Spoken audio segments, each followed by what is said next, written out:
that talk to them, you know. That is a voice that these people must listen to, because in everything you're going to do, there's a wrong way and a right way. And if you listen good, you will know the right way. True. You know, because there is a voice inside talking to everyone. Seeing? True. Seeing.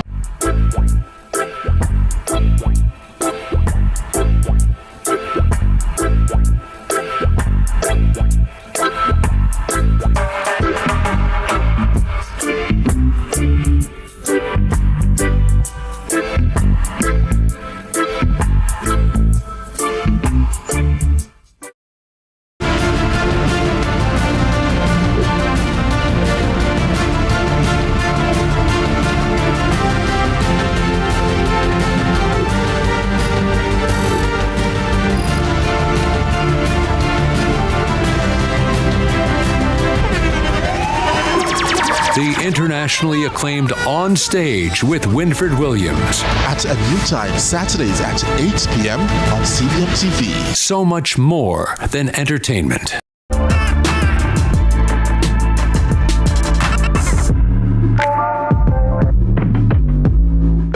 Every time you are link with a condom, coulda Ozzy, coulda wife, coulda be a random. Do it for your best life. The time by the Ministry of Health and Wellness is 12 p.m.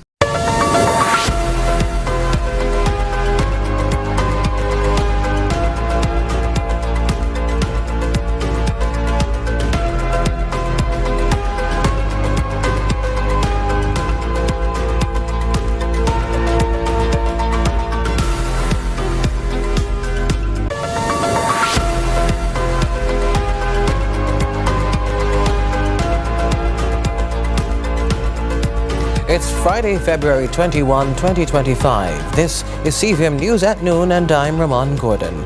Now to the headlines. A defamation lawsuit against PNP General Secretary Dr. Dayton Campbell, filed by West Portland MP Daryl, is set to go to trial in July next year. The Supreme Court handed down the order on Thursday, also directing both parties to complete mediation by the end of May. Vaz alleges that Campbell defamed him during a political meeting in July 2023. He has also vowed to aggressively pursue the case, saying he's determined to put an end to what he calls politically crafted lies and a national smear campaign. Campbell is also facing separate defamation suits filed by former JLP MP Othniel and West St. Thomas MP James Robertson. And the KSAMC is cracking down on illegal garages, clearing sidewalks and roadways in Moreton Park, Kingston, where vehicles have been stored and repaired unlawfully. But listen now, in Kingston and St Municipal Corporation, we do have storage areas.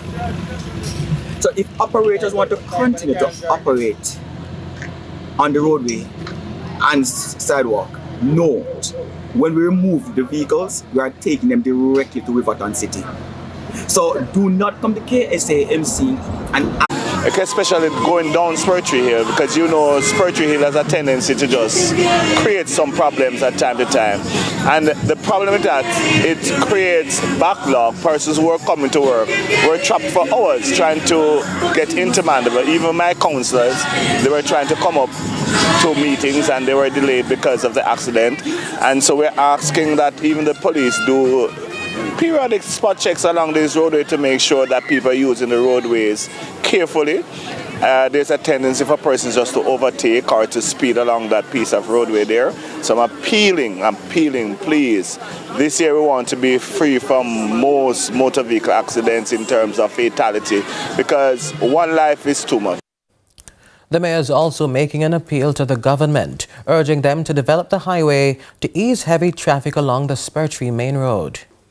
We're looking forward to see if the government will be going to do the extra piece of highway to relieve some of the trucks going along the Spurtree Main Road there, because it is very steep, very problematic to persons who probably are using it for the first time. And so I'm appealing to everyone to be careful and to just do the right thing while we're using these roadways. A JUTC bus driver in Montego Bay was forced to make an emergency stop at Hopewell Police Station in Hanover on Thursday after students on board were caught smoking marijuana and behaving disorderly. Reports indicate that around 3 p.m. the driver transporting Hopewell High School students alerted police, who quickly intervened. Officers searched bags and personal items, but no arrests were made. Instead, the students were remanded and given a brief counseling session before reboarding. Community members say such behavior has become more common and are commending the police for their efforts. And the Caribbean Policy Research Institute, CAPRI, has conducted research on women's involvement in gang crimes, uncovering significant findings. Head of Research Diana Thorburn outlines the key takeaways. What we found is that there are different narratives working at work about women's involvement in organized crime. There is a narrative of woman as victim, that women can't and don't play leading roles in organized or violent crime for whatever reason. They're not capable, they don't have agency, they don't have the will to act in those ways. And there is the other narrative, which is that there is this rising female gangstress. I think that was one of the words that the former commissioner used a year or two ago when speaking about this. And this is a phenomenon that's observed not only in Jamaica, but also in the English-speaking Caribbean and around the world, where in many countries there is an increasing number of women playing roles in organized and violent. The findings come as no surprise to some, including Professor of Gender, Sexuality and Psychology, Karen Carpenter. Well, I think the data is telling us a lot of things that do appear to be consistent with the role of women in many other type of organizational structures. So I am not surprised by the data, no. I think the data is not as salacious as we'd like. It's not as, Queen of the South, Netflix series as we imagined. But if you think about organizational structure and continuity, sustainability and the dispersion of goods, services, cash, and rewards for jobs done, the roles that women are playing in the CAPRI findings are very consistent with what we've seen in other situations, such as war. When countries are at war, women play strategic roles again, even if they're not on the front line. So no, I'm not surprised at the data. I think they've uncovered some key elements of organizational structure and management. Amid ongoing calls for members of the Jamaica Constabulary Force to wear body cameras, National Security Minister Dr. Chang says implementation is not that simple. He says the force is developing a central tech system to support the initiative. But there's a recurrent call for put cameras there. Get this little piece of tool. Get traffic enforcement cameras and different cameras, body-worn cameras. Cameras are like, one of the key on the keyboard. If there's nothing to support them, they have very little value to the system. And if you try to set up an individual silo, it doesn't make sense either. But ultimately, you have to change that. Or if you have a telephone, you look, touch screen, it's whatever you touch on the screen that comes up. They have to have inside of it the brains to make it work. And that's all the C5 is, that we are providing the police with a central point where we can collect the data and make them even more efficient than they are today. The St. Thomas Police are stepping up efforts to ensure citizens feel safer in their daily lives. Commanding officer for the division is sending a strong warning to criminals. Do not challenge the police. Here's Adrian Williams. The Jamaica Constabulary Force is working towards keeping the country's crime rate at an all-time low. Commanding officer for the St. Thomas Division, Deputy Superintendent Michael Campbell, urges criminals to surrender as they will not meet a good fate in standoffs. Come for you, surrender, hand in your guns. We have had 2 incidents where they decided that they're going to challenge the security force, and unfortunately we lost 2 lives, 2 fatal shootings as a consequence. 2 firearms have been taken off the street so far, and 29 rounds of illegal ammunition. With assistance from citizens, he believes this makes way for more improvement to lower the rate of criminal activity. So we are reviewing our strategies, and I'm getting the support from the citizens. Importantly, we understand the perception of mistrust. We are working on that. The JCF has come a far way as it relates to community police relations, and we have seen the improvement, and our Community Safety and Security Department is very much engaged. In order to police the parish properly, the senior cop has pledged to monitor the roadway developments as criminals use these corridors for entrance and exit from the space. We are also paying attention to the road network. We want to control our corridors, control our gateways, because with this kind of road development, it provides opportunity for itinerant criminals to be coming in and out of the parish. So we're paying some attention to that. With the parish still having challenge with break-ins, Campbell implores persons to play their part and do what they can, like installing CCTV cameras in and around homes, along with tracking systems on motor vehicles. Adrian Williams for CVM News. And with that, we take a quick break. More to come right here.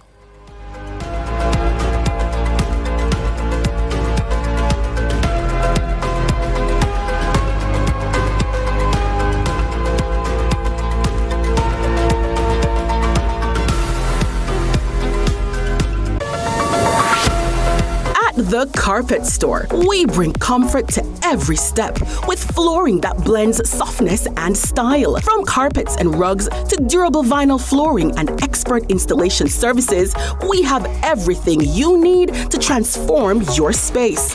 And when it's time for a refresh, our carpet and upholstery cleaning service brings your flooring back to life. Visit us at 18 Dunbarton Avenue, Kingston. The Carpet Store, because you deserve the best. Jamaica, it's rich! Introducing the Mother's Rewards app. The same mother's food you love, now at your fingertips. Sign up easy and get a free patty. Earn points whenever you visit any select Mother's location and redeem those same points for discounts later on. Order your favorites for pickup or delivery. No long lines. Plus, spin daily to win prizes and discounts. Yes, daily chances to win. No need for say nothing more. Download the Mother's Rewards app now. Mothers, loving every bite. Episode 5, Wagwan people. Pumpute grow a little bit rough. Yeah.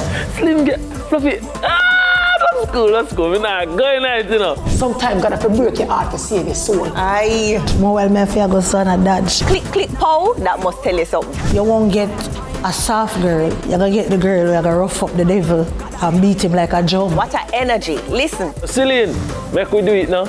Road time. Tell them no trouble way.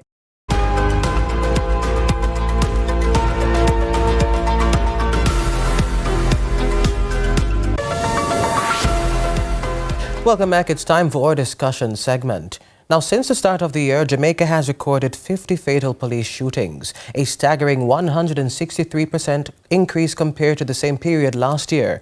Human rights group Jamaicans for Justice, JFJ, has raised the alarm, warning that the country risks backsliding into an era where security forces operate with little accountability.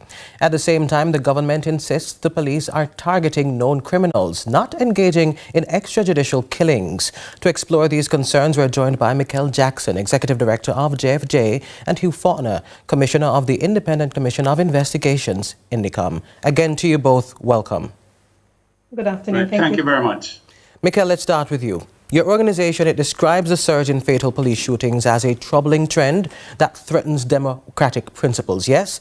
What exactly concerns you most about the current trajectory of killings?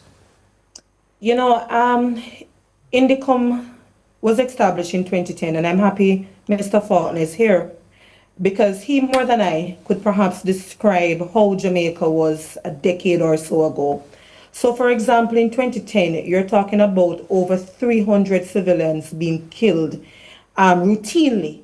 That is different from the 2010 Tivoli incursion. But when you put the numbers together, in 2010, you had over 400 civilians who were killed. Then you look at 2011, high 200s, 2013, 258. If we start computing the numbers about this trend that we see emerging, The point that JFJ is making, we see the possibility, and we were very conservative in saying that we run the risk of having some 250 civilians killed. People are looking on and say, okay, the crime rate is high, and therefore the police is doing targeted operations and so on. The argument that JFJ is saying, one, when you look on the principle of what planned operations entail, it suggests that you have some intelligence, that you're going to be going to people, you have it planned out, you know the elements and so on, and therefore it would result in less fatalities. The other side that JFJ is saying is that where are the body-worn cameras that the JCF says that it has? The JCF indicated that the figures have moved from some 400 body-worn cameras in last year going up to 750. And the question that JFJ and others should be asking, if we have 750 body-worn cameras, why do we look in the Indicom's report and we see the standard line?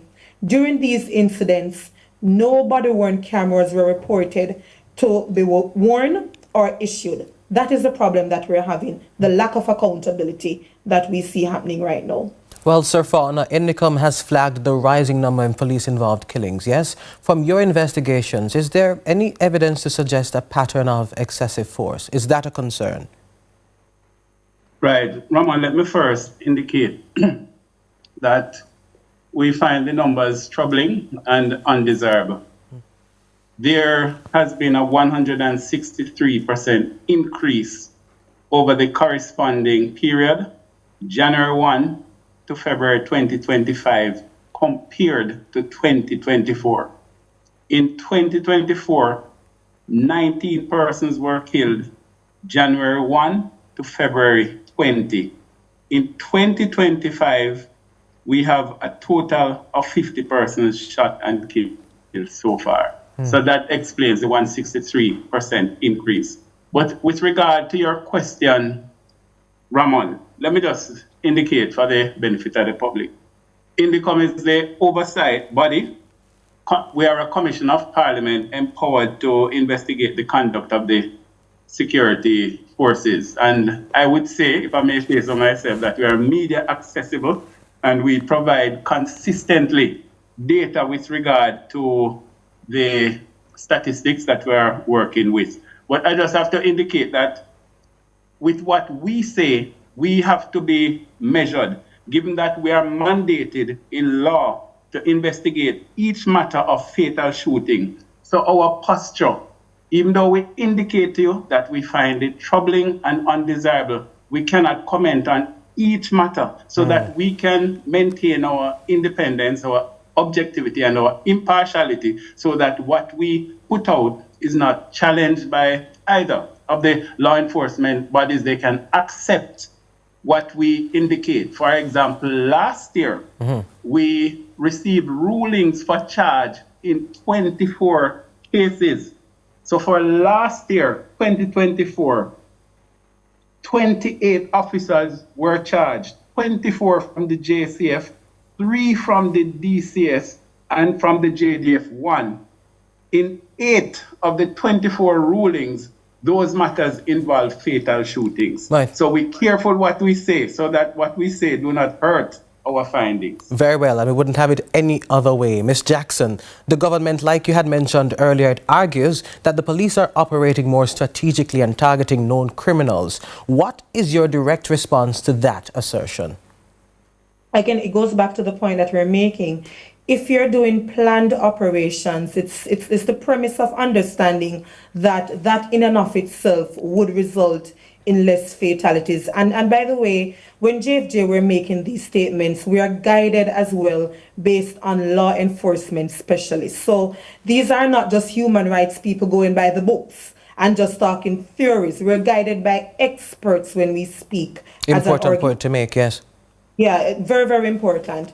And then we also look at our population size, Ramon. When you look, for example, at United States with multiple times the population size that we have, and in 2024, they had fatal shootings being about 1,800. Yet Jamaica, with a population size of about 2.8, we're looking at a trajectory of, again, very conservatively, 250 persons being killed. I want to caution citizens who are listening and watching the program. We make no assertions, like Indicom, that these matters are extrajudicial killing. Each case stands on its own merit. However, we have to be looking at the broader concept of what rule of law means, what due process means, and again, the importance of the body-worn cameras, that objective, unbiased evidence that can tell you what happened. And I very quickly want to put this out there. That video recording, and Mr. Faulkner can mention it as well, where you